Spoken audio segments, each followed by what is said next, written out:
최근 SK이노베이션이 배터리 사업 물적 분할을 공시하며 시장에 파장을 주고 있습니다. 증시에서는 SK이노베이션이 배터리 사업을 분할할 것이라는 이야기가 예전부터 나오고 있었지만 분할이 현실화되는 모습이 나타나자 시장에서는 부정적으로 보는 시각과 긍정적으로 보는 시각이 엇갈리고 있습니다. 과연 SK이노베이션의 물적 분할이 향후 주가에 어떤 영향을 미칠지 최근 발간된 증권사 리포트를 통해 종목 분석과 실적, 전망, 목표 주가를 살펴보겠습니다. SK이노베이션은 석유 개발과 정유, 화학은 물론 배터리 사업을 영위하고 있는 코스피에 상장된 종목입니다. 최근 공시를 통해 기존 정유와 폐배터리 사업은 SKEMP라는 이름으로 분리하고 배터리 사업은 가칭 SK배터리로 물적 분할할 것으로 발표했는데요. 이런 분할 이야기는 예전부터 시장에서 언급되었지만 정작 공시를 통해 현실화되는 모습이 나타나자 주가는 하루 만에 종가 기준 3% 이상 급락하며 부정적인 모습을 보였습니다. SK이노베이션의 배터리 사업 물적 분할을 증권사에서는 배터리 사업의 집중적인 투자와 성장을 위해서는 피할 수 없는 선택으로 분석하고 있는데요. 세계 시장에서 2차 전지 배터리 기술력 확보가 중요해지고 있는 시점에서 먼저 시장을 선점하기 위해서는 현 시점 공격적인 투자가 필요하기 때문입니다. 하지만 SK이노베이션의 배터리 사업을 보고 투자한 투자가들이라면 이번 물적 분할이 달가운 소식이 아닌데요. 물적 분할은 곧 SK배터리를 따로 떼어 IPO한다는 이야기기에 SK이노베이션의 투자 포인트가 사라지는 것이기 때문입니다. 때문에 몇몇 증권사들은 SK이노베이션에 대한 투자 의견을 하향하고 목표 주가도 낮춰 잡는 모습이 나오고 있기도 합니다. 반면 SK이노베이션의 배터리 사업 분할에도 불구하고 향후 성장성은 여전하다는 평가도 있는데요. 분할을 통한 IPO로 지분 희석에 대한 우려가 중장기적으로 남아있긴 하지만 당장 현 시점에서 배터리 부문의 실적과 수주가 상당히 좋고 정유와 윤활유 부문의 시황도 하반기 개선될 전망이기 때문입니다. 이렇게 증권사마다 SK이노베이션에 대한 평가는 엇갈리는 모습인데요. 좀 더 디테일하게 SK이노베이션의 2분기 실적과 증권사들이 언급한 주가의 긍정적인 면과 부정적인 면을 나누어 다뤄보겠습니다. SK이노베이션의 2분기 실적은 매출액 11조 1196억 원으로 전분기 대비 20% 증가, 전년 대비 54% 증가했고 영업이익은 5,065억 원으로 전분기 대비 1% 증가, 전년 대비 흑자 전환하며 시장 컨센서스에 부합하는 실적을 거뒀습니다.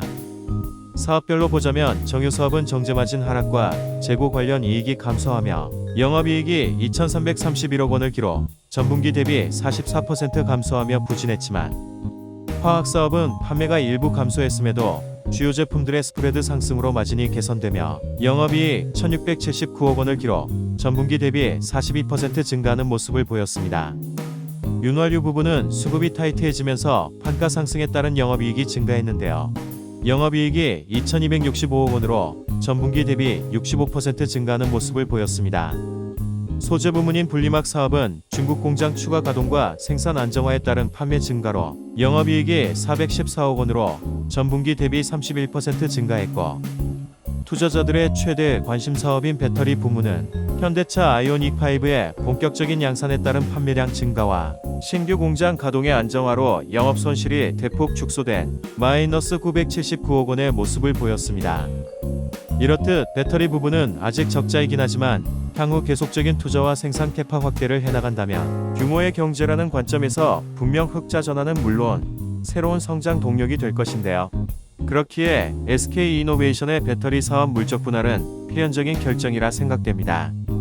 증권사들의 SK이노베이션의 물적 분할과 관련해 부정적인 입장과 긍정적인 입장을 나눠본다면 먼저 부정적인 입장의 가장 큰 부분은 핵심 사업부인 배터리 사업을 분할하는 것이 SK이노베이션의 큰 투자 포인트가 상쇄된다는 점입니다.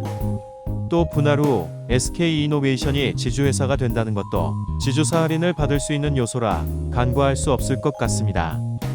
특히 본격적인 배터리 사업의 IPO가 진행되고 분할이 이루어진다면 현재 SK이노베이션이 영위하고 있는 사업 부분의 가치가 절대 저평가되어 있다고 보기 어렵다는 점입니다. 배터리 사업 외에 최근 SK이노베이션이 보유하고 있던 자산이 페루 광구 메가 SK루브리컨츠 지분 40% 매각, SK종합화학과 정유사업의 일부 지분 매각 가능성 등 자산 매각과 처분이 향후 이익 감소로 나타날 것이라는 부정적인 전망도 나오고 있습니다. 한편 배터리 사업 분할에도 불구하고 SK이노베이션의 주가를 긍정적으로 보는 입장을 보자면 먼저 이미 분할 이슈가 주가에 선반영되었다는 의견입니다. 실제 분할 가능성이 수면에 나온 후 SK이노베이션의 주가는 한 달 동안 상당 부분 조정을 받은 것을 확인할 수 있습니다. 또 다른 의견으로 현재 배터리 실적이 개선되고 있고 수주가 늘어나고 있는 상황에서 분할 후 IPO까지는 아직 시간이 많이 남아있다는 점과 현재 주가가 배터리 가치를 반영하고 있지 않아 밸류에이션 부담이 적다는 의견도 제시되고 있습니다. 특히 배터리 사업 IPO는 향후 배터리 부문이 흑자 전환된 후 진행될 것이라는 전망이 있는데요. 그 시기를 2022년 하반기 이후로 예측하고 있는 리포트도 있습니다. 하반기에 배터리 외에 정유와 윤활유 부분의 시황이 좋을 것으로 전망되는 점도 SK이노베이션의 주가를 지지할 수 있을 것이라는 의견도 있습니다. 또한 분할 후 새로운 사업으로 수산화리튬 회수 기술을 통한 폐배터리, 메탈, 재활용 사업 등과 같은 새로운 성장 동력이 남아있다는 점도 긍정적으로 평가하고 있습니다. 이렇게 증권사마다 SK이노베이션의 향후 전망이 엇갈리는 모습을 보이고 있는데요. 각 증권사들이 제시한 목표 주가들을 살펴보면 목표치를 하향 제시한 증권사로 유진투자증권에서 목표 주가를 기존 40만원에서 하향 조정한 37만 5천원으로 제시, 하나금융투자는 목표 주가를 기존 31만원에서 27만원으로 하향하고 투자 의견도 뉴트럴로 하향 조정했습니다. 이베스트 투자증권에서도 목표 주가를 26만 2천원으로 하향 조정하고 투자 의견도 기존 매수에서 홀드로 하향 조정한 의견을 제시했습니다. 반면 투자 의견을 매수 유지로 제시한 증권사 리포트도 있는데요. 한화투자증권에서는 목표 주가를 유지하며 34만원으로 제시했고 IBK투자증권도 투자 의견 유지와 목표 주가 35만원 제시, 하이투자증권과 대신증권도 투자 의견을 유지하며 목표 주가 40만원을 제시했습니다.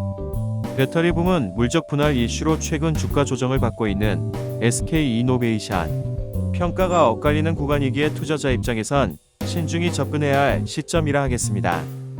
단, 이 영상은 SK이노베이션에 대한 매수, 매도, 투자에 대한 의견이 아님을 밝혀둡니다. 시청해주셔서 감사합니다.